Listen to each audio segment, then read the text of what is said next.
All right, hello everybody. Welcome back to another episode of Earth's Mightiest Comics here. This is the show where every week we talk about the new comics that came out that week, and we review them. We give our thoughts and opinions on them and let you know which comics we think are real good and which ones we think are real bad. I am less sick. My voice has not really entirely recovered, I don't think, but it's almost there. Anyway, this is a pretty big week in comics, I would say. One of the biggest that we've maybe talked about on the show, and that is kind of in and of itself purely because of one issue, which is, of course, what we will be starting out with today, and that is Ultimate Spider-Man #1, written by Jonathan Hickman and drawn by Marco Cicchetto. So, we've talked about the one-shot Ultimate Universe before on the show. We talked about that about 2 months ago. That was kind of the start of the new Ultimate Universe, to the point that I even titled that episode The End of Gotham War and the Start of the New Ultimate Universe. But while I would say that, yes, that was the start, I think this is kind of the actual start. Like, Ultimate Spider-Man is clearly going to be the flagship of this line, as it was in the original Ultimate Universe, which obviously makes a lot of sense. They got, like, absolutely top-tier talent to be the creative team behind this book. Jonathan Hickman is, like, one of Marvel's most successful writers. He always, as I've talked about this many times before, in both Ultimate Invasion and in Gods, I think while I don't always love Jonathan Hickman's writing, I do always think it's very interesting. And Marco Cicchetto is essentially just like one of my favorite artists working in comics now or ever. I think he's one of the best comic artists to have ever worked. And then there's also the fact that, well, I think a lot of people have soured on the Ultimate Universe, the original Ultimate Universe as a whole. That's not a particularly new take. Like, I think just generally, I haven't read most of the Ultimate Universe, but I know it ended in a way that is apparently disastrous. Like, everybody hates what that universe turned into. But I think what people do agree on is that Ultimate Spider-Man was pretty great all the way through. So it makes sense that they want to go forward with this. So with that all that out of the way, this also was set up very well. This issue has been insanely hyped, to the point where, since I have been starting collecting comics again, I don't think I've seen an issue with the hype of this comic. It essentially sold out every shop I went to. I went to 2 shops. The first shop, actually, they did have it, but I picked up the last copy of the cover A for this book. So it was almost that, and I got there earlier than I normally do, too. And then the second one I went to, they were out of the cover A, because I had to pick up Green Lantern. For some reason, my shop didn't have a copy of that, except for a $25 incentive cover. I was like, no, thank you. I'll go to a different shop and pick up at the normal price. But I was talking to the person at the checkout, and they were saying that yeah, it was all sold out. Like, the cover A was completely sold out there. So very popular, very hyped. I mean, it's ridiculous the amount of hype that this issue has had. So that's a lot of preamble, but I will now ask you what you thought of this issue. Right. I knew this one was hyped, obviously. Like, it's a new Spider-Man issue. It's starting a new universe, it's obviously gonna be like this big thing, but yeah, I personally, went into it with an open mind. Not really. That's pretty skewed. I love Spider-Man, so, like, I don't know. But regardless, if I thought it was a bad issue, I'd say it's a bad issue. But honestly, I didn't think it was a bad issue. I didn't think, like, it was. I thought, in my opinion, it was a great issue, actually. I think it set up everything really well, and yeah, I'm excited for what we see going forward. It's got me excited. I don't know if I'm excited for, like, the other Ultimates that are coming out, like Black Panther and X-Men. And the Ultimates, actually, like, the book got announced as well recently. Oh, did it? I didn't hear about that one. Yeah. Oh, okay. That's not for a while. That's in May, so yeah. I figured. Yeah. But I guess I'll say the others in the Ultimate Universe, the new Ultimate Universe. I'm a little bit. I was already looking forward to the X-Men one, because it's an X-Men one that I can actually start, like, from the beginning. This is also, like, this is the first Spider-Man you've really been able to talk about on the show as well. So yeah, I guess that's fair too. I mean, we talked about the Spider-Man annual when Contest of Champions was going on, but this is like the first, like, the start of a new series. Yeah, Spider-Man. I get that. Yeah, that I could talk about here, but I've started like other Spider-Man ones from the beginning before. Yeah. But yeah, I guess this is, like, one that I started, like, when it's actually come out. And so, also, we won't have to drop off this because it's in a different universe than 616. It is. Yeah, exactly. So, I'm still traumatized from the last Black Panther that I've had to read. So, still not as looking forward to that one, but I will say that one is interesting to me, and we'll talk about Blade here a little bit later in the episode. But that new Black Panther series is written by the guy who's writing Blade right now. So, and I'm quite enjoying Blade at the moment, so I'm looking forward to that actually. yeah, I mean, it's like I'm not. It's not like I'm not looking forward to it. It's just Yeah, I'm traumatized, man. That last Blade is just that one sounds interesting as well, though, because there's like it's like Black Panther versus a new avatar of Moon Knight, and like there's some it sounds like some really interesting kind of stuff going on in there. Yeah, we'll see. Yeah. That's a month out as well, though. Right? It's only like 3 weeks now, maybe. Yeah, I think so. Yeah. I think the other thing that contributed to the hype of this issue is that Peter and MJ are married in this. Yes, they are. Because anyone not familiar, they are not together in 616 right now. If you haven't read it, it's a very long and convoluted story. Essentially, they got trapped in a different dimension, and then in that dimension, time moved way faster than the core kind of where Peter was back in the in his world. And as a result of that, he went back and like years had passed, and MJ was married with 2 kids, and then she stayed with that with her new family when she came back to the kind of standard universe. So people are very pissed about that. I'm kind of indifferent to it. It's whatever. Different stories can exist. Whatever. Yeah. But I also say that I get why people are frustrated with that, because people are very invested with these characters, and have been for a lot of people have been for essentially their entire lives, right? Like I've grown up with Spider-Man. I know Sebastian has as well. And like Spider-Man is, I mean, it's probably not even close, actually. He is by far, I would say, Marvel's most popular character. So definitely the most recognized. Yeah. So I think the fact that he is married to MJ and has kids with MJ in this issue does contribute to the hype behind it. But I think it was very good. I just do think it didn't give me quite enough to be like, okay, I'm sold on this entire thing, right? I think it's a really good starting point. But this is essentially just like doing the origin for Peter here, in a different capacity, of course, because he's in his mid-30s now.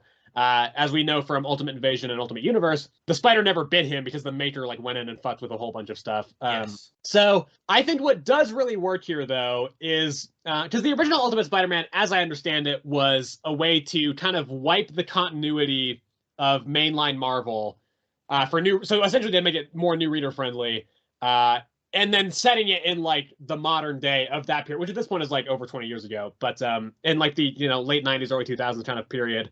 And then they ended up cramming like 30 years of continuity in the space of like 3 years of new comics. But that's the point. I think what this does really well is it's not trying to do the same thing, right? It's not just doing it's Spider-Man's origin, but in 2024 instead of in 2020, or sorry, in like 1999, 2000. What I really like about this is the new dynamics that are forged out of this, right? Uncle Ben is alive, Aunt May is not. That's kind of the big shift in terms of like major what if kind of stuff. Yes.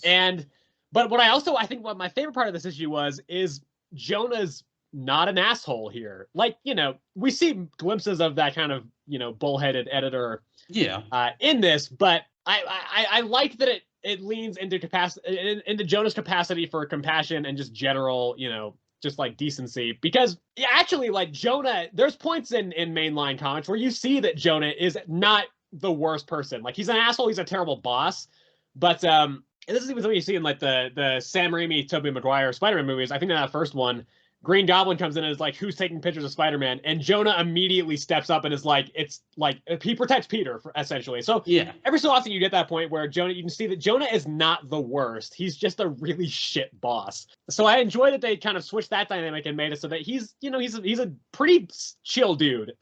So he and Ben are close friends. There's a really nice sequence where they're going to the memorial of all the people who died in that explosion in Ultimate Invasion. Because May was one of those dead, so Ben and Peter go there. And Jonah is like, hey, do you have a tie, Peter? And he's like, no, I don't think I've ever owned a tie. And he's like, okay, well, here's the, and I don't remember the exact line, but it was something like, this doesn't make you respectful, but it at least makes you look respectable. Just, make sure to give me the tie back. And so he was like, trying to help out. And I think I like that angle of this a lot. So also, Kingpin owns the Daily Bugle. So yeah. And then I also want to mention, I think I've rambled on a lot here already, but the other major thing I want to mention here is that the art is fantastic. I kind of alluded to that in the when I was talking about this earlier. But Martin Gigetto, he, for those who don't know, did the Chip Zdarsky. He did the art on the Chip Zdarsky run of Daredevil, or he did the art on a lot of those issues, not everything. But if you've listened to any episode of the show, you are probably aware that I love that series. It's essentially my favorite comic run ever. So I'm glad to see him doing this stuff. And he does draw Matt in this issue. We get a little Matt cameo speaking at the memorial. There's also some stuff to like who the new Green Goblin is. I don't know if you have any guesses on that. I mean, they're setting up to be Harry, but I think that's probably too obvious. So I don't think it's going to be him. But I don't know if you have any thoughts on that. I think it'd be great if it's Uncle Ben, but I don't know if they're going to go that way. I can't tell if we're being serious or not. I'm dead serious. Yeah, I think Jonathan Hickman would not write it as Harry because it seems too obvious. So I think if it's going to be any supporting character, it's going to be like Ben, or maybe even like Robbie, one of the other Daily Bugle editors. I think it's more likely to be one of those two than it is to be Harry.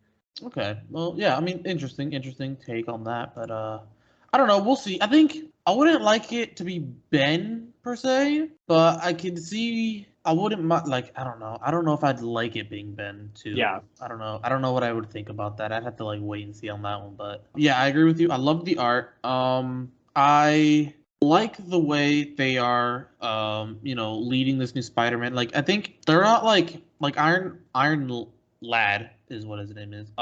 Except that it's not Nathaniel Richards, it's Tony. Yes. Ultimate Universe, Iron Lad. Yeah. The Ultimate Universe. Yep. This is the Ultimate Universe. Yeah. Okay. Yeah, because they had the other Ultimate one, so I don't know if we were gonna get. I don't know if people. Yeah, that old Ultimate Universe like exploded or something. So yeah. Okay. It got Secret Wars. So. Okay. So I'll be fine calling this one Ultimate then. Yeah. All right.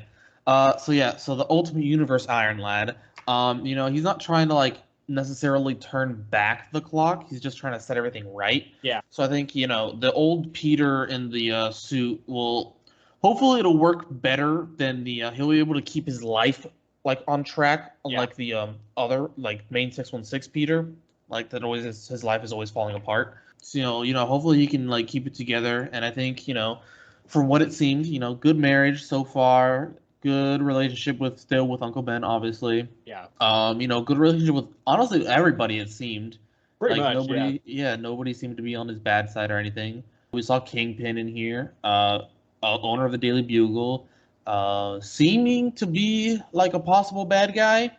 I mean, it could be the Goblin. I mean, issue number 3, the cover shows him kind of fighting Fist. So yeah, and I mean the synopsis for the second one says the newest hero, Green Goblin, but they could say they're the hero, but sometimes they're not really the hero. Didn't the Goblin blow up a store in this issue? That's like the one. He blew up Kingpin's car. He tried. That's right. Okay, so yeah, so he may not. Yeah. Yeah, he may not be the bad guy or the he may good be guy. Like the Punisher equivalent.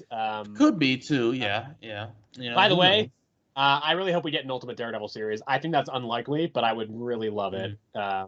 I know you. Obviously, you would. Yeah. We have no indication of whether or not he has powers, so who knows? But yeah. He is in here though. He is in here, yeah. And he is blind, so. He is. Oh, that's true. And he got blinded by the radiation, so that's a good point. Actually, he very well may have powers.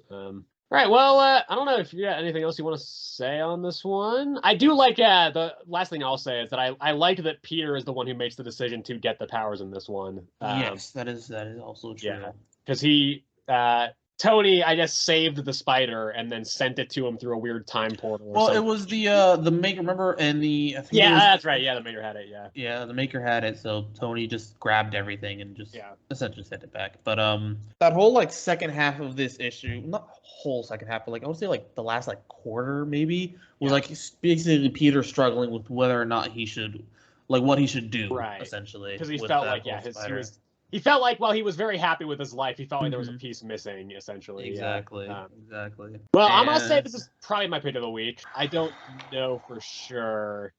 But I think at the very least, I respect this issue a lot because it is very interesting. Yes. And I think it didn't just do the easy thing that it could have done with this issue. And it did take some actual genuine swings. And I appreciate that. So I think this is probably my pick of the week. I'm going to agree with that one. I was just going to say, I really like this Mary Jane. She seems supportive. Well, I give it an 8. I gave it a 9. Yeah. I'm looking forward to it as seeing it goes out. I think that again, the developments here I think are going to be very interesting, and I think especially if this is like a long running ongoing series. I think Jonathan Hickman could do some really cool stuff with this.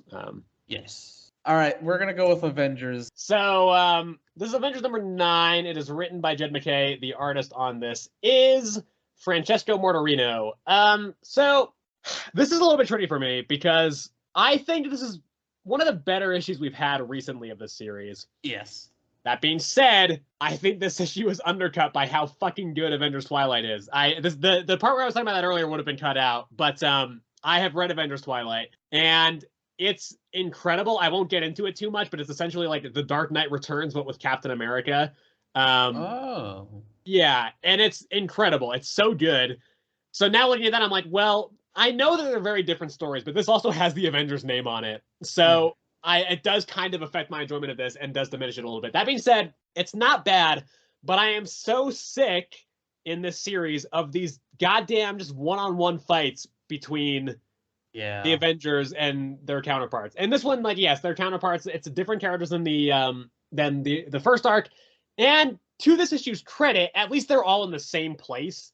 It's not like they're just happening in different places, different places of the world again. But Jed MacKay just seems incapable of, in this series, writing action in any other way than, like, each Avenger gets a page for their matchup, and then we cut between all 7 of them, and then we go back and kind of do some wrap-up with each fight. It's just like, I didn't like that when it first started, and it just is now feeling more and more repetitive. Like, this would have worked better, I think, had we not already seen that happen in a different arc. And, like, there's some stuff I like here, right? I like, for instance, I really liked the interaction between Tony and the engineer, where they're just like constantly complimenting each other's tech while they're fighting. I think that was a fun little interaction. Some stuff I think I liked the Black Panther interaction with the guy he was fighting. But I think like, yeah, this thing of like, oh, they are too evenly matched and then they switch sparring partners and then they all win.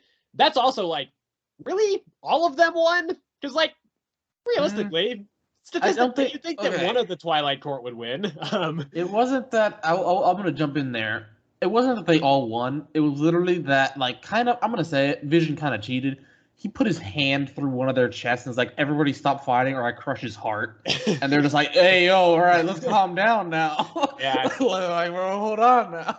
And so that's literally how they won. It was just like, oh, Jesus, okay. So, yeah, And so I don't think I have a whole lot to say on this one because ultimately, yeah, it's essentially the it's the same thing as the previous issues, and that fight is essentially the only thing that happens in this issue, right? It's a very kind of very focused on that brawl. I mean, at the end, like, yeah, we see Murden is there and he's like going up to Kang and stuff, and that's something, I guess.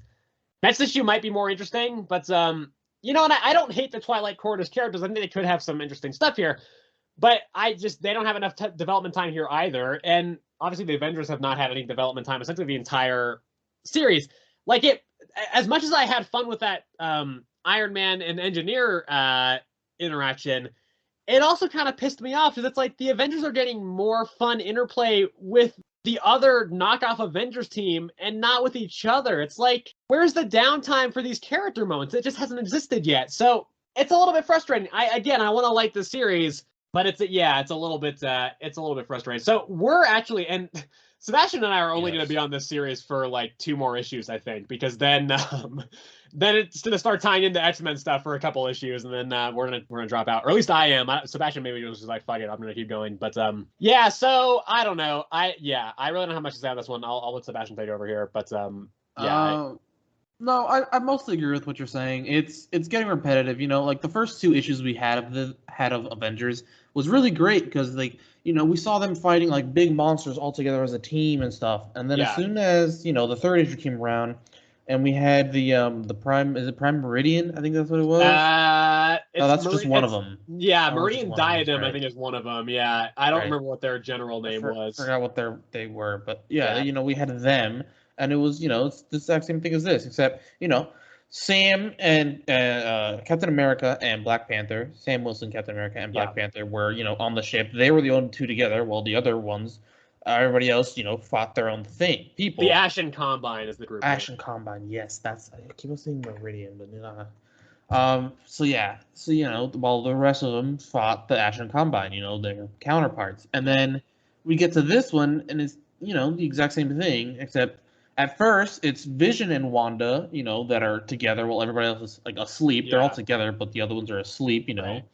And then they all come together at the end, but they each still, have their own one-on-one fights, and it's getting repetitive. Yeah. At this point, and it's boring at this, just boring. As interesting as the story can be, it's just boring. Yeah. And it's a shame because Jed McKay's a good writer. Like, he's writing Moon Knight and he's crushing it. I've really liked what I've read of his Doctor Strange so far. Like, he's a good writer, but I don't know if he fits well with Team Butch is what I'm starting to kind of suspect here. Yeah. And they set up this, like, the Meridian Court and stuff like that. The Twilight Court? Dude, what is the You really do want to say Meridian, yeah. Really, Meridian, yeah, it's in there. The Twilight Court, they set them all up, and then I feel like, for them to defeat him, because, like, last issue, they didn't even fight. The entire thing was resolved in this issue. Besides, what's his name? Murden? Yeah. Murden? Yeah. Besides him, but he's going to Kang, and that's going to be next issue. That's going to be resolved in that issue as well. So it's like... Yeah. Which, to be fair, I think next issue will be more interesting, at least, but... Yeah, we'll hope so, but, like, if it's just the same thing again, it's it's gonna be boring. That's the thing, is like, I feel like I should be reading the core Avengers book, but at the same time, when I have to drop off this series as it becomes an X-Men book, I don't think I'll care that much. So I don't think we're gonna be missing, like, anything. Yeah, actually. I will probably get up to date with it eventually. But yeah. Anyway, I give it a 6. I had it a 7, but talking about it and also having read Twilight, I think it's a 6. Honestly, talking about it, I'm gonna drop it too, I think. I just because, like, now that we're talking about it, it's just boring. Same thing, same thing. It really is. Yeah, I'm giving it a 6. Yeah. Also, it doesn't do itself any favors. The new book is called Avengers Twilight. This art is called Twilight Dreaming. So just the comparisons are like, they're rampant right now. Yeah. Yeah. Well, I think I will move on to an issue that I read that Sebastian did not read. I'm going to talk about Action Comics right now, I think. This is Action Comics number 1061. It is written by Jason Aaron. The artist is John Timms. This is the start of what they're calling Superman Superstars, which, as I understand it, is a year-long initiative that DC is doing with this book, where every 3 issues is a new arc, and it's all written by new writers. So, January, February, March, it's the Jason Aaron arc, right? It's 3 issues. Jason Aaron's on it. John Timms is on it. Then April, May, and June is going to be a new creative team, right? They're going to do that for 4 times, 3 issues for each arc. Just kind of giving a small little mini arcs with different creative teams. I'm assuming if this first art is any indication, they're probably going to be pretty high profile creators, because Jason Aaron is obviously he's a very big name in comics. Most well known for his long running Thor run. And then John Timms is an artist that I had never heard of before this, but goddamn, the art is the highlight of this book. It's so fucking good. It looks good. Yeah, the art is astounding. And to be fair, I say it's the highlight of the book, and it is. That's not to, like, trash the actual writing, because I think the writing is quite good. So it's essentially a story about Bizarro. He gets, like, magically powered up. Majorly magically powered up, has a brawl with Superman, and actually in the middle of that brawl, he's able to reverse his Bizarro speech by casting a spell on himself, so he's able to try to talk normally instead of talking in the opposites. And then Clark seems to beat him, but then at the end, it turns out that Bizarro did something, because then everybody in Metropolis turns into a Bizarro, and that's the cliffhanger. I really liked this. I thought this was genuinely fantastic. There was a point where I was very seriously considering this having being my pick of the week, because I thought it was just absolutely astounding. It's just really good, and I hoped I would like it as much as I did, because I like Superman. But it's also like I feel I have complicated feelings on Jason Aaron. I think a lot of his stuff is very good. The Thor run is obviously it's celebrated for a reason. It's a very strong run. But, like, his Avengers run, I think, is kind of a disaster. So, I go back and forth on Jason Aaron stuff, but I do think this was a very, very strong issue. If the rest of this arc continues like this and keeps this level of quality going, I think it'll be a very strong arc overall. And if this is what Action Comics, has in store for the year ahead, I think that's a very good sign. I really like what they're doing with this, and I think it's a very strong story. I would definitely recommend this. I think it's very good. I gave it an 8 out of 10. I actually had it at a 9 out of 10 initially. Right after reading it, I was like, for me, it was like, it's an 8 out of 10 story, but the art bumped it up a star for me. But I was like, thinking about it, like, yeah, the art is amazing, but I don't think I can necessarily justify that bump. So 8 out of 10 for me, but I think it was very good. I definitely recommend it. All right, yeah. From the like the sneak peeks we got on the back of some of the DC ones last week, it looked really good. So yeah, absolutely. All right. Well, I guess I will talk about. I'll talk about Spider-Gwen Smash here. I forgot you read this. Yeah. Yes, Spider-Gwen Smash #2. It's what can I say about this one? It's honestly about the same as last week. It's still not that great. I would say I enjoyed it a bit more this week than last week, simply because of the fact like I already knew what was going on, like going into it, kind of essentially. I would say nothing really big happens here. Besides the fact that we get a small cliffhanger, but even then it's like, let's see. They go to a new concert, and in that concert we get somebody that attacks them. I don't remember what her name was. Yeah, no, I don't remember what their name was. She had like dust powers. I don't know. She put people to like okay. She like hallucinated them with dust or something. Like the Sandman or something? Yeah, no, I don't think it was like Sandman, like the Dream Sandman. Yeah. No, it was more like I really don't. Yeah, no, it definitely wasn't like Sandman, but I guess maybe. I don't know.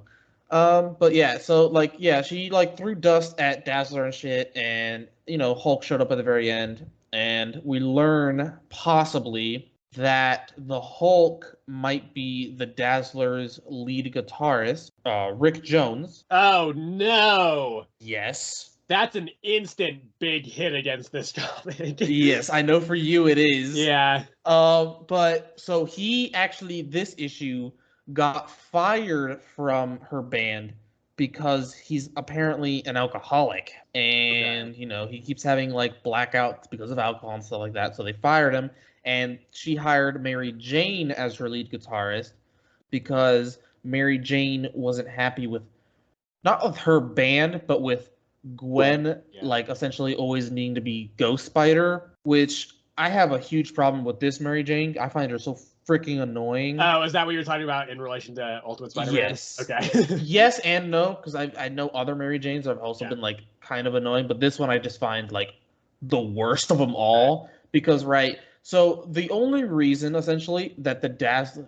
Okay, see, this is what Gwen said, and it's 100% true, but Mary Jane took it like to heart, but it's just true. So the only reason the Dazzler, hired their band was because Gwen is on the band, so she needed Ghost Spider, right? Mm-hmm. And so when Gwen told Mary Jane that, she got upset because that insinuated that their band is not good enough to even be hired in the first place. But like, let's be honest, the only reason she hired you guys was because Ghost Spider was here and she needed her help. Like, but yeah, so yeah, it's just like this huge drama with fucking Mary Jane and Gwen, and not wanting her to be Ghost Spider, but Gwen needing to be Ghost Spider. And we see a cute little like Spider-Ham cameo scene. Gwen has a keychain of him. I thought that was pretty cool. And what else? There was something else I was gonna say. This would have been, so like I said, I like this one I think a little bit more than the last issue.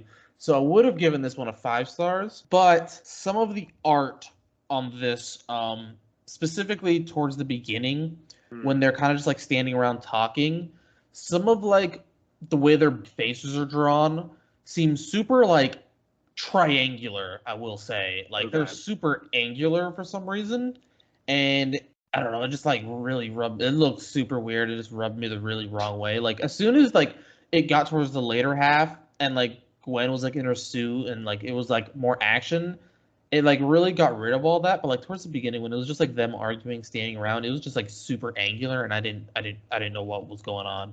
So in the end, I gave it 4 stars. I'm glad you did not make me read that this week. Yeah.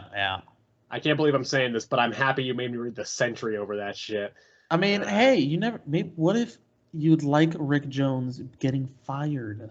Listen, Rick Jones fucking sucks. He's maybe the worst character in my... That's a stretch. I probably shouldn't go that far, but Rick Jones fucking sucks, and I actually don't know what he's doing in main continuity. I don't know if he's doing... no idea. Okay, anyway, I will get to the other one that I read that Sebastian did not read, and that would be Green Lantern #7. So this is written by Jeremy Adams. We have a fill-in artist this week. The artist on this one is Amanke Nahuelpan. There's a backup story with it's written by Peter J. Tomasi, and the artist is David LaFuente. So as far as the backup story goes, I have not been a fan of these backups. It's about like the son of Sinestro trying to go and like, you know, leave the planet that he's stuck on and go and meet up with his dad. I just haven't cared. This is the final part of that backup, so I'm glad that they'll be moving away from that. As far as the main story goes, though, I think this is the best issue of this series so far, I think. Mostly because it just does stuff. Like, I liked the first arc a lot, but I think, if I'm remembering this correctly, I think I did kind of, not even complain, but just like, something I noticed that it felt very decompressed and that not a whole lot was kind of happening issue to issue, and it was kind of a very standard, square off against Sinestro as well, which, Sinestro's like, fine. He's a good villain, obviously, because he's essentially the only one that ever gets used in Green Lantern books. So clearly, like, he's got some, he's got real strength there in that character. But at the same time, I'm also like, well, I'd like to read a Green Lantern story with a new villain or a lesser known one, because I think the only villain I've ever read in a Green Lantern story has been Sinestro, so I would like to see some variety there. But and actually Sinestro is in this issue as well, but it's fine. This issue also does some it's a space issue, it's all a flashback, and essentially kind of finally giving us some answers as to why the sector of space that has Earth in it is quarantined. And also what happened to Kilowog and how he died. It's a lot of focus on that. Kind of the new, essentially, the new bosses of the Green Lantern Corps. I don't remember what they're called, but like they're clearly like this weird corporate entity group that is not like there's sort of something shady going on with those guys. They go essentially to try and make a treaty with Sinestro to bring his planet Corridor into their kind of empire. And then, things go sideways. There's a big kind of fight, and Kilowog ends up dying trying to save the main person, who is their new boss. So that's kind of the main story there. And I appreciated that we finally got some kind of backstories to what's going on, why Hal is on Earth, quarantined there, because he essentially was like, I don't like these new bosses, like they're quarantining Earth. The reason they quarantine it is because there's so many goddamn crises in that sector. Like, our resources are better spent elsewhere, because like, yeah, we can stop this one, but another one will pop up. Also, there's so many goddamn heroes on Earth anyway that can just probably handle this without you guys. Like, they make mention, they're like, the Kryptonian can probably take out half of these threats on his own. So like, it's probably not a huge deal if you guys aren't there. And then Hal is kind of pissed at that, but he's like, Kilowog sticking around, so he's like, okay, whatever, I'll stay with you guys. And then Kilowog dies, he's like, fuck it, I'm out. So there's that, and that's kind of the issue. And I appreciated the focus on, that backstory, fleshing out kind of what happened. I also think Kilowog's death was quite impactful. I don't know a lot about Kilowog. I have not, as I said, I haven't read a whole lot of Green Lantern. But I know and like Kilowog, and it was a bummer when he died. So yeah, I think it worked really well. Again, there was also a point where I thought this could potentially be my pick of the week. The main story is really good. I don't really like the backups again, but that's fine. I give it a 4 overall. I think it's a very solid issue. So yeah, 8 out of 10, 4 out of 5. Yeah. Oh, okay, yeah.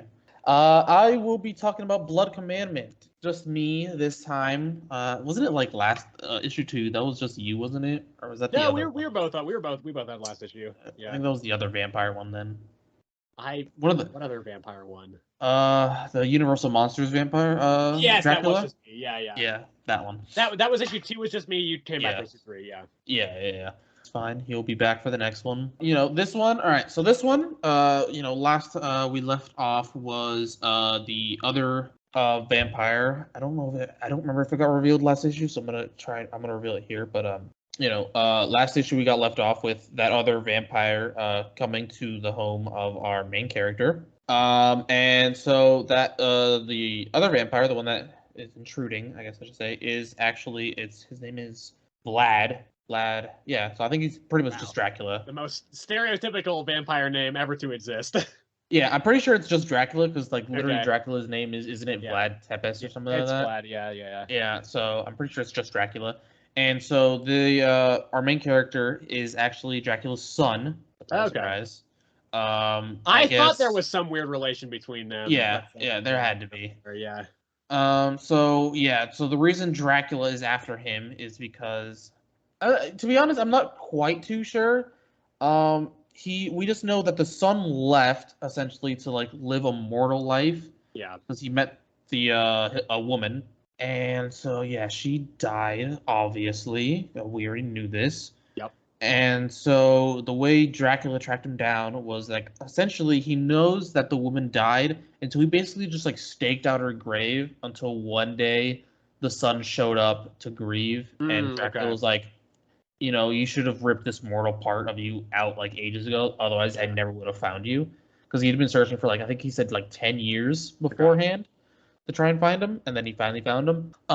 So yeah, so I don't. To me, it wasn't too clear as to why Dracula wanted him down. It was just basically like you need to come back. Like that was like basically it. Like either come back or kill me. But if you kill me, you become mortal again.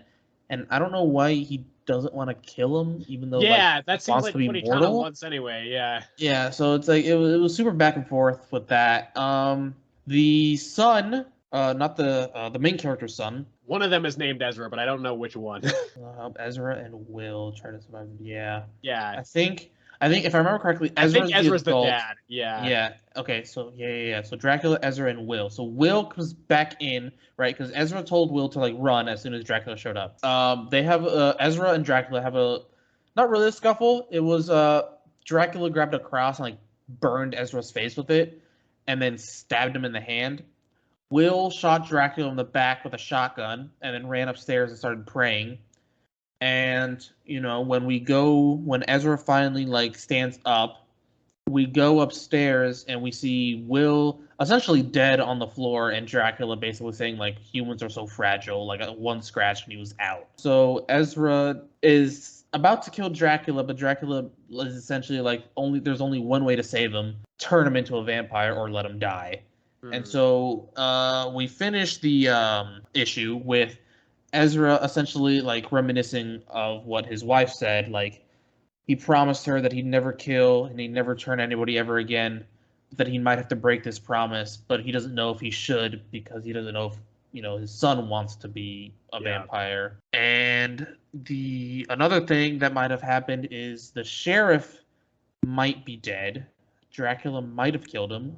That was left unclear, but that is a possibility. Overall, I think this one was really great. Still, I think this issue was really good.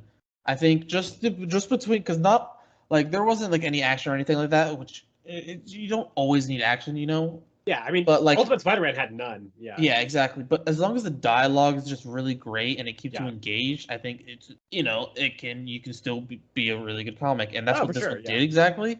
And it was just like everything, like because it was literally just mostly Dracula speaking, but it was a lot of context that we like kind of needed that the past two issues hadn't given us. Like it was still a bit more mystery, and this one like filled everything in, which I think works really well.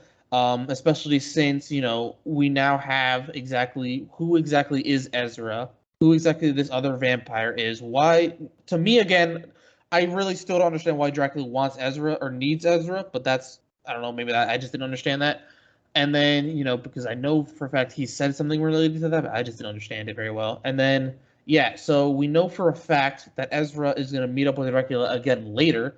We just don't know if it's going to be with or without Will at this point. And they left it at a really good spot in the story as to like they just like introduced it really well and then they ended it really well. It was very cohesive throughout. And then art, as always, is still great. Even though it's taking place in like basically the pitch dark of night, they make it so obviously that you can see and stuff, but like the colors itself are just still like it works really well. Just like essentially it being like black, white, and gray, and then just the touches of red in there to like break everything apart just work really, really well.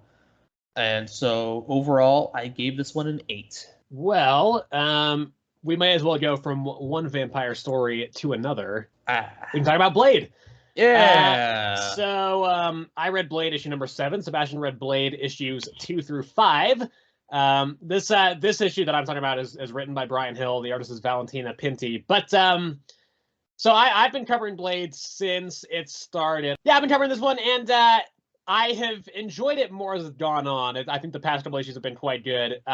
So I'm curious to see where you are at now, Sebastian, having kind of finished up the first arc in one go there. So yeah, I wasn't loving it until I think it was. Let me go look at these covers real quick. I think it was it the end of number 3, I believe. Yeah. Issue 3 is the one that I started enjoying it. Yeah. It was issue number 3. I didn't like issue number 4. I was gonna say issue number 3 intrigued me because at the end of it introduced Doctor Strange, and then issue number 4 was the train heist, which I don't know. I think I am iffy about this series still, honestly, right now, simply because it jumps around a lot. That has kind of been solved, I think, recently. Yeah. Okay, because they're leaving like a lot of like at the end of, if I remember correctly, it was the end of number 4 where they were about to go up against Adana, and then it was literally just issue 5 filled in, like they're all dead. They just lost. And then there was like another time skip with Blade went back into, or not back into, but went after Adana, and then there was another time skip because all we saw was him being burned, and then all of a sudden him being free and just like leaving, but with burn marks all over his body. And then it ended with him meeting up with Dracula at the end of number 5. And that's like, I don't mind time skips when they're done correctly. I don't think these are done well at all. I think they worked in issue number 5, but I don't think they worked in the rest of the series. Because even in the one, I guess the burn one, fine. I think they just let him go, Yeah, she just like lets him go. And so, fine, whatever. But it's just like, you could have had some dialogue in there, like, all right, it done you in the whatever, fuck it. Or like maybe Doctor Strange saved him by pouring him out of there. I don't know, something. I don't know. It's just like, oh, all of a sudden he's back home. It's just like, I don't know. I'm not hating it. Yeah. As much like I'm not as uninterested after the first one, as I was after the first one. I'm gonna have to read into this one, to catch up and stuff. But I think, overall, I'm gonna read number 6 because I know you said that one was like really, really good. I like number 6 a lot. Yeah. So I'm at least gonna read number 6. We'll see. I'll see what you say about number 7. Yeah. I will say though, it is funny. I believe it was either number 4 or number 3. It was one of the ones with Doctor Strange. I think it was actually number 3. It wasn't even Doctor Strange that mentioned it, but it was Tulip. Yes, her. When they were talking about getting onto the train, she mentioned that they needed a Hulk to even like succeed, and number 7 is Hulk. Yeah. So I found that funny just now, but yes. Okay. Here's the thing with number 7. That cover is extremely misleading. Is it a 0? Is it a 0 rating for me? They do not fight at all. It says teams up with the Hulk. Yes. The synopsis does not say that they fight, but the cover, it literally says Blade the Hulk Slayer. They do not fight at all. Cool cover though. So this essentially just deals with, it's a very kind of one-shot, one-off kind of story where Blade just goes to a town where the Hulk is. They're being terrorized by some monsters, and then just Hulk and Blade team up to take him down. It's very simple.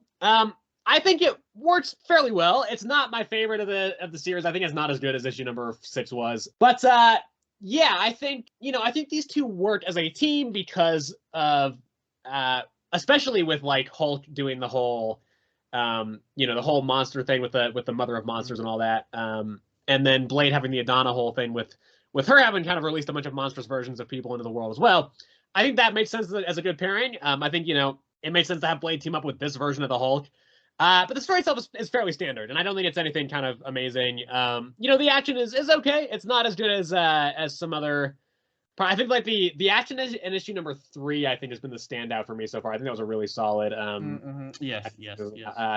But so I don't really have much to say on this one because it is so simple in terms of plot and what happens. But I think it continues to work decently. I think the issue ends in a place that makes sense, unlike the first 4 issues. So, three had a decent cliffhanger, I think, as well. Three was a good issue. But so, yeah, I think this issue it's solid. You know, this series is solid. I think, like, you know, with the way this series I think is kind of turned around, it does make me more interested in something like Ultimate Black Panther, which is being written by this writer. Next issue, Blade is going to hell, so that's something. We're back in that. Yeah. So, yeah, but I'm still enjoying the series. You know, it's not life changing. It's certainly not this kind of amazing thing. But yeah, I think it's pretty solid. I give it a 7. So far, I'll just say this. I don't really have a rating, but so far the best one I've liked from Blade is number 3. Yeah. That was the high. Well, actually, I think I liked 5 more than 3. I think really?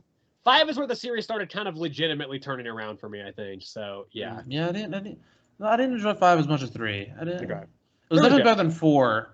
Yeah, 4 that train heist was disappointing for me. Yeah, that was. It's such a really good setup, and I think they really kind of botched it. Yeah, really badly told. Yeah, really. But okay, yeah. All right, moving on. It is gonna be Batman and Robin number 5. I think this one was really good. Okay. You know, I thought no, we've been pretty similar on these so far. Not the last one. I think you liked the last one quite a bit more than I did. I think I did. That's why you dropped it off. Yeah. But yeah, I think who knows? Maybe you wouldn't have liked this one, but I thought this one was really good. This one focused. I want to say it. Okay, so it's not that it changed focus from Shush. Shush. Shush. Yeah, Shush. And that whole thing.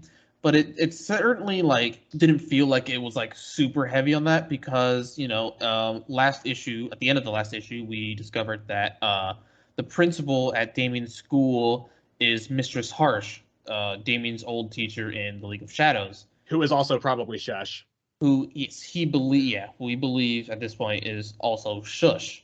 Or at least Robin does. Batman, you know, still isn't convinced, but he's like basically telling Damien, like, convince me in this issue. And so, you know, this one has some parts where it's during the daytime at Damien's school and then at nighttime. The nighttime ones are simply like 2-panel, like essentially like flashbacks, I want to say. That's what it felt like to me.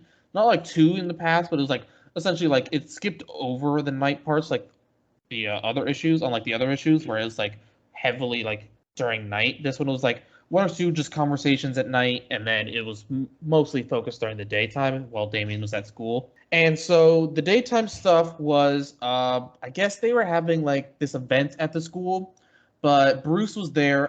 He was handing out pancakes to people, man. Huge things of pancakes. I think it was like it was some sort of event at the school, and Bruce was there, you know, just helping out, volunteering. And, you know, Damien was, you know, basically like, what are you doing here? And that's when we got the first flashback of basically Bruce saying, you know, I told you I was going to help you out doing this. And Damien, we see how his school life kind of is. He essentially just, you know, he's the quiet kid, but like he's smart and he's not a pushover necessarily. But like, I guess the people in this school are like, before Mistress Harsh showed up as the principal, I guess I think if I remember correctly, it was like 85% of them would go on to just like graduate to be like gang members for like the Joker. So like I guess like Mistress, ever since she showed up, she like turned that around and she made a soccer team that she's like super heavily invested in. And so Damien decides to try out for the soccer team. And, you know, he's like essentially better than everybody else. And he shoots the ball in to get a goal. And one kid blocks it. And, you know, this weirds him out a bit. And so we go to the night when Bruce and Damien are like essentially surveilling the soccer team. And Damien's like, the goalie was weird. We're going to follow him. And it turns out that the goalie is actually Victor Zsasz' son. And he has this like whole huge shrine out for his dad. And a knife encased in like glass saying like with the caption with like a sticky note on it saying like first kill. So Bruce at this point is like, okay, this is a problem. And so that's where it ends. It was good. Yeah. Okay. I gave it an 8.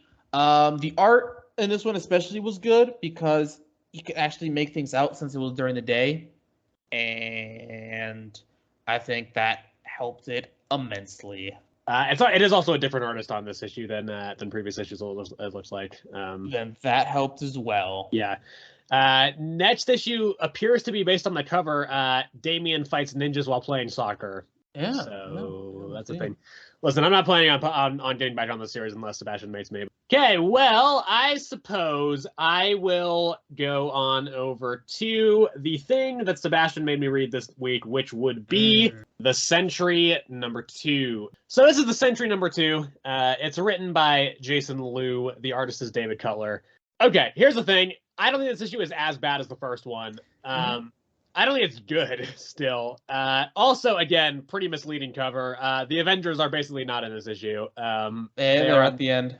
On the last page. So I think this issue was less boring, but I do think the things that I have a problem with are the problems I had with the first issue, rather, stay consistent here. The main one being, this feels pretty repetitive as well, because I mentioned this in the first issue where you had very similar stories of two people getting their powers. We saw Mallory and I forget his name, but he's the mutant dude in the first one. You see them get their powers in ways that kind of freaked them out and everybody else out.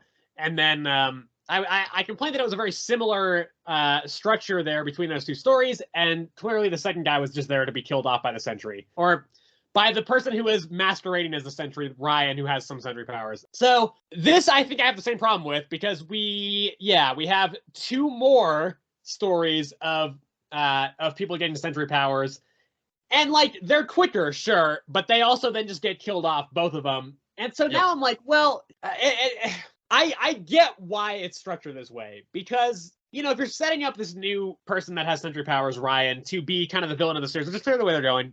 He's going to be the villain, and then you're going to have Mallory as the main hero version of the Sentry. Which, by the way, Mallory, decent character, I think. I don't have any complaints with her. I just don't have a problem with her. Yeah. So that's clearly what they're setting up, and since it's the 4-issue mini, they have to get there somehow. And it's the way they're doing it is just by giving this new, you know, the Ryan version, more and more people to kill, which gets very repetitive. And I think that's kind of just a byproduct of the fact that this is 4 issues, and there's maybe not enough content there to justify that. I genuinely think, and we'll see how this plays out by the end of the series, but the way this played out, I would be pretty surprised if by the end of the series, if you couldn't cut this, because I think the way it stands right now, you could probably cut this issue out and nothing would change, it feels like. I think all the characters are essentially in the same place as they were before this. Like, the one exception is maybe that Mallory goes and actually, you know, kind of helps out with her powers instead of just hiding on the moon. But I think you can probably pretty easily fit that into a different issue as well, so I don't necessarily see the need for this issue. I also find it kind of strange how Ryan does not kill Mallory. So he does go visit her. So that clearly just, to me, was like, well, she's the main character, so she has to have plot armor and survive this. I've got a theory about this. Right? Okay. So for every other Sentry that we have seen, right, he's caught them doing something, while unintentionally, they were doing something bad, right? Okay. Like, especially in this one, the store clerk, like, you know, caused the blackout. That's really not that bad, though. No, I know. I'm not, you know, what, in Ryan's mind, he's like a misuse of the powers from his point of view. Not even a misuse of the Sentry's powers. He's just, in his mind, they're just evil, right? Like, he is very clearly insane. Yeah. Like, you could very clearly tell that from, you know, like his conversation with Mallory. He's drawn to look so evil. So I think in his mind, they were doing something terrible. Like they were like a very evil person. So he has to get rid of them. The only way, you know, and the only way, you know, how is, you know, to kill him. And so Mallory, he didn't actually catch her doing anything bad. She was just cowering away. And he was like, well, why don't you just do something good? And she's like, I can't do anything else to other people. And he's like, well, all right, fine, suit yourself. But when you want to come down and help people, just, you know, come find me. And so I think that's why he doesn't kill her specifically. Okay. Because in the first issue, right, we saw him kill the mutant kid, but we figured, okay, he just wants the Sentry powers for himself. Yeah. But that's clearly not the case because he left Mallory alive. So I assume it's because of that. Maybe. I don't know. It's kind of a shame that they killed both the other characters. I thought that magician dude was kind of interesting, but he got killed off very quickly. But I think also, like, if you're gonna introduce all these people with new Sentry powers, maybe don't kill all of them. Like, you know, maybe have like 2 or 3 of them survive, and then they can team up with Mallory, and it can be a team of Sentries versus this other Sentry, and you know, and then I think he kind of evens it out, because at this point it's like, well, it seems like he's kind of absorbing Sentry powers from other people. So at this rate, how is Mallory going to be able to beat him, right? I think you know, if you get a couple other, because she only got her Sentry powers and not everybody else's. I think if you kind of have 1 or 2 other Sentries survive, then they can all team up, and it kind of offsets that power balance. And I think it would make it also more interesting just to have like some supporting characters in this book, because right now there's not really any. Even Mallory herself feels kind of like a supporting character, and she's supposed to be the main character. So I don't know. Then Ryan shows up in a Sentry costume at the end, saying hi to the Avengers. I don't know. It's whatever. I don't think it's as bad as the first issue, but I still don't think it's great. It's like very, very just fine. I gave it a 5. I also gave it a 5. I did think it was better than the first one, but like you said, it's not the best. It was okay. It was fine. Let's do Transformers. Okay. This is as with the previous 3 issues. It's Transformers number 4, written and drawn by Daniel Warren Johnson. The colorist is Mike Spicer. Sad story. Daniel Warren Johnson will no longer be doing the art as of issue number 7. He's still going to be writing it, but he's not going to be drawing it anymore. I kind of forget what happened in this one. I know I liked it. I definitely didn't like it as much as last issue, but I think because this one did slow down a little bit. I know they they take Spike to the hospital, and then Optimus uses the Matrix of Leadership because the Decepticons come in and they kind of fuck up the hospital, and they put it on backup power to the point where Spike is in a coma, so he can't he has to be kind of intubated and on like hospital power, but they don't have enough. So Optimus uses the Matrix of Leadership to restore the power, and that's kind of all I remember from this issue. Okay, so it starts with Optimus trying to get to the hospital. Starscream tries to stop him, but I think if I remember correctly, Cliffjumper shows up, and Jazz is around as well, right? That's later. Later. Yes, but Jazz does show up. Optimus, Cliffjumper helps Optimus with Starscream, and so Optimus makes it to the hospital, and Starscream, makes it there. And, they both call in reinforcements, but the Decepticon reinforcements get there first. Oh, I do remember how it ends, actually. I just remembered how it ends. Yeah. And so, they mess up Optimus even more, him and Cliffjumper, because Cliffjumper is there at the moment at the hospital. So they mess both of them up more, because Optimus is already, about to die. And Starscream realizes that the hospital is a place where they heal humans. And so what he does is he essentially tries to, shoot it all down. And they're all squishy. Kill the squishy ones. Yeah. Yeah, he's like, let's kill all the squishies. And so what he does is he basically shoots at the hospital and blows up a huge chunk of it, and he actually destroyed their backup generators. So they didn't have any power at all in the entire hospital. And so eventually Jazz shows up, and he evens the odds with the Autobots, and he gets the Decepticons to back off. And so when Optimus realizes that they have no power and Spike is gonna die, he takes out the Matrix of Leadership and essentially restores power to the entire hospital. We learned this, but that the Matrix of Leadership is actually tied to Optimus's soul. So the fact that he took it out and used some of it, essentially brought down Optimus's energy even more, so that he's closer to death. And this one ends with Optimus getting Megatron's gun on his arm. Yes. Yeah. But also with Spike's dad essentially saying that he has a way to solve their power crisis as well. Oh, right. Yeah. And then it ends with us getting a glimpse of Megatron. Yeah, in what looks like Antarctica. Yes, he's always in Antarctica, I swear. Yes. I'd like to say we got a pretty cool little in the middle of this one where Optimus is at the hospital waiting to see what Spike is when the kid is like, hey, can you turn into the truck? Yeah, that was some kid that's sick, essentially walks up to Optimus and is like, hey, is it true that you can turn into a truck? And Optimus is like, I can, and I'm pretty hurt right now, but I'll do it for you, my guy. and the kid freaks out, and then Yeah. Spike's dad comes up and he's like, "Hey, Optimus," and then he turns back into a Yeah. robot. And he's like, "You could turn back too." It's just like, ah, man, this kid. Yeah.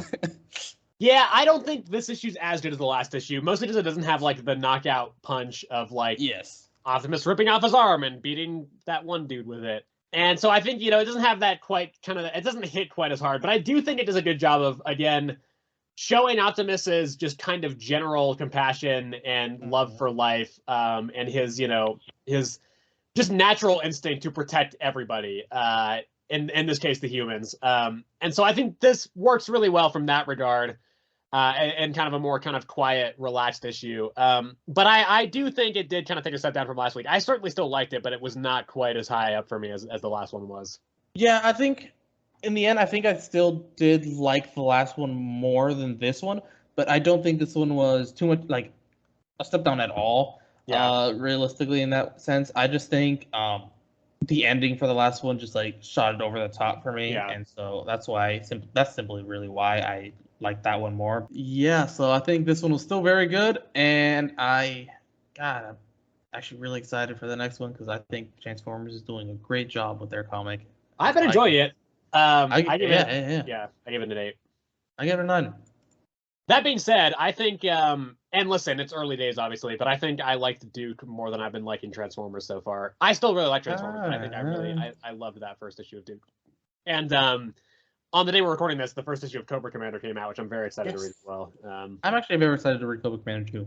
Yeah. Okay, well, that will move us on to the Sacrificers number 6. This is written by Rick Remender. The artist is Max Fiumara. This closes out the first arc of the Sacrificers. And really, so first of all, it's not as good as the last issue. It does not have, again, just the insane, like, holy shit moments that issue had. Yes. It is still good. I liked it. That being said, we've talked about this issue. We've talked about issue number 5 a couple times, both in our year-end 2023 list as well as when we reviewed it last month. And we remarked in that nobody has plot armor because the princess, seemingly one of the main characters, we thought died in that issue. She doesn't. She's alive. Thank God. I'm gonna be honest. When I saw she isn't dead, I was like, oh. Sigh of relief, my man. Sigh of relief. She's not in good shape. She has been like completely drained of her life essence, essentially. She is clearly like on her last legs, but she is alive. And then in this one we have the pigeon stumbles into this whole fucking kerfuffle. Because when he fell into when he tried to escape in the out of the the place where they were being, for lack of a better term, fattened up for the slaughter, he went into that like the water, and then he kind of lost consciousness. Apparently he somehow got sucked into the pipes and then like broke through them and like completely disrupted the entire procedure, and then actually broke the tube with the essence of the princess in there, which obviously she's a descendant of the gods, so she has the god's blood, and then he got it on him. And so now he's like godly. He's fucking buff pigeon now. Yeah. And then they kind of escape, and that's kind of the main thing. It ends with the pigeon dude being like, "All right, I'm gonna go fuck up the gods now, because fuck all of them. They killed my best friend, and really my only friend in this kind of this weird waiting room that they were in." We also do have the there's a scene where the sun dude ends up killing the moon person, who I believe her name is Luna. So she dies. The princess's father kills her father. Yeah. I think the king's name is like Rykos or something. It's something along those lines. So that's kind of the gist of this issue. I like it still. I do think, again, like, it doesn't have the holy shit moments of that last issue, and so I do think like it's not as strong because of that. Not because it's like that makes it worse, but it's just like there's not as much impact, I think, in this issue. I do like though that because this is really, I would say this is the first issue where any character in the series has any semblance of like optimism or hope. Like Pigeon getting that God's blood on him is like the first good thing to happen in this series. Essentially, yeah. So I appreciate that there's a little bit of hope and optimism in the story now. But I don't think it's quite as good as the last issue. We don't know when the next issue is. It's issue number 7 is not listed yet. I'm assuming it's going to be probably May or June that the series comes back, which is decent ways away. It could be April. We don't know for sure. But I definitely do think it's still good though. I'm looking forward to continuing this series. I think yeah, I like the I genuinely I feel like with this series, this is one of the few series I'm reading where I'm like literally anything could happen in this series. This is one of those very few ones where I'm like I really truly do not know where this series is going. So I appreciate it because of that. Man, I'm not gonna lie, dude. When I saw that the princess is alive, though, like huge, the biggest sigh of relief. She's still kind of an asshole though. Well, yes, Yeah. but to be fair, her life essence just got drained from her, and it landed on a pigeon. Yeah, but she was also kind of a classist asshole before as well. Like, Oh, obviously, definitely. obviously, she is like the second least bad character in this series, but like, still, she's Yes. not great. Yeah, Right? Like she didn't know what the gods were doing. When she did discover it, she hated it. yeah, She tried to stop it to her own, like terrible fate. Got sucked. Her own little power got sucked out of her, and it landed on a pigeon. And so, she obviously very clearly freaked out when she learned that it landed on the pigeon. Yeah. Try to get it back. The pigeon was like, fuck you. I want nothing to do with the gods. yeah, And when she tried to get her mom to help, the fucking moon just disappeared. And she's like, okay. yeah. So, her life is a fucking mess right now. Great dramatic timing by that moon, by the way. Really knew exactly when to fade out. Yeah, Yeah. Feel bad for the pigeon. He saw his dead best friend. yeah, and just so which, many other corpses, by the way. So many other corpses. But yeah, that one, that one had to hurt, especially just like seeing the lifeless, drained corpse there. Yeah. Too, like that was just like, oh jeez. And yeah, Buff Pigeon is going to wreck some shit. Yeah. Really good. I give it an 8. I give it an 8 as well. Well, that would lead us into the final issue of the episode. That is Titans Beast World number 4. It is written by Tom Taylor. That is Lucius Mayer. I really like the art in this. I think it's very good. That being said, okay, so I still like this, but this issue does kind of feel like it's just treading water and doing a bit of filler stuff before the wrap up.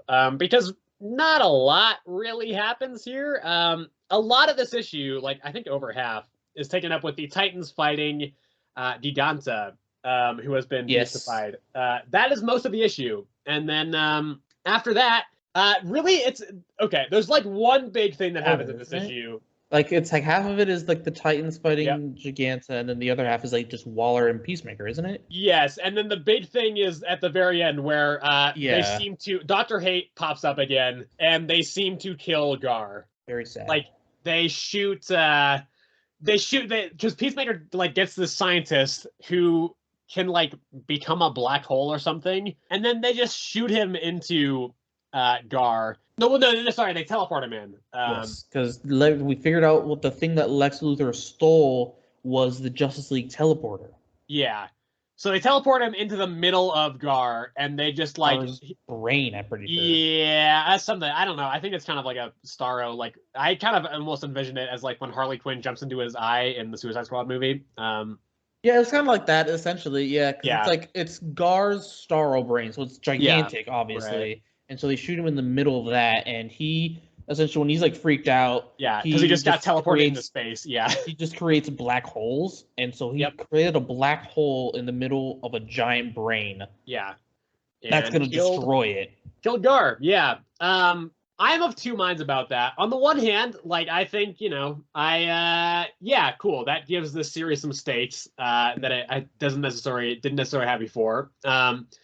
On the other hand, though, I am kind of bummed because it's like I like Gar as a character, so I hope he's not really dead. But at the same time, then that would like massively undercut this issue. So I kind of hope that he stays dead for a little while, but not forever. And that's how comics work. So obviously he will be dead eventually. But I do think this was again. I think it's still good. I still like it. But I do think because of the fact that a lot of it felt kind of like filler. Like, really, you could have cut out the fight with Giganta, whatever, however you pronounce it. You could have cut that out, and nothing would have changed. That's pretty much completely ancillary to the plot. So, that's but like not to say that it was even a bad scene. It was totally fine. I think it was engaging enough, but it was not necessary. And so as a result, I did kind of feel like, okay, where are we going? Maybe this didn't quite need to be 6 issues. He could have maybe done this in 5. But I did still like it generally, and I still like this event overall.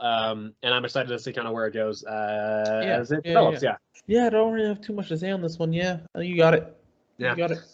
I gave it a 7 out of 10. God, I feel like I'm copying you. 7 out of 10. Okay, well, that wraps it up for this episode. Next week, though, we will be talking about, listen, not to spoil anything too much, but what I think is so far the best comic of the year, Avengers Twilight #1. We'll also be talking about the new series of Cobra Commander. Quite excited for that. Joshua Williamson, generally, I think, a good writer, and he killed it on the Duke book, so I'm excited to see what he does with this issue.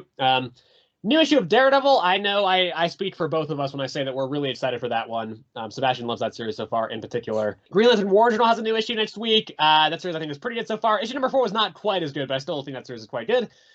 Justice League vs. Godzilla vs. Kong #4 comes out this week. I have flipped through it. It looks very fun. I haven't read it yet, but I'm excited for that one. And then we got the triple DC threat here. Superman #10, which I cannot wait for. Really fucking excited for that.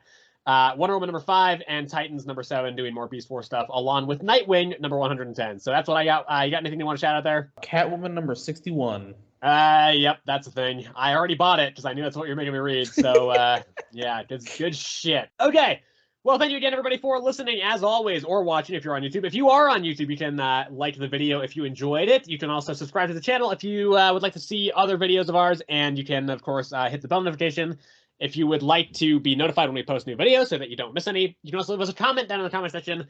Let us know what you think about the new comics that have been coming out recently. If you want to let us know how you feel about the comics and you're listening over on Spotify, you can do so through our email address. That is earthsmightcomicspod@gmail.com. That is all one word with no apostrophe in the word Earths. And then you can also follow the show over on Spotify, again, to make sure that you don't miss any new episodes when we upload over there. So yeah, again, thank you everybody for listening, and we will see you all in the next episode. Goodbye.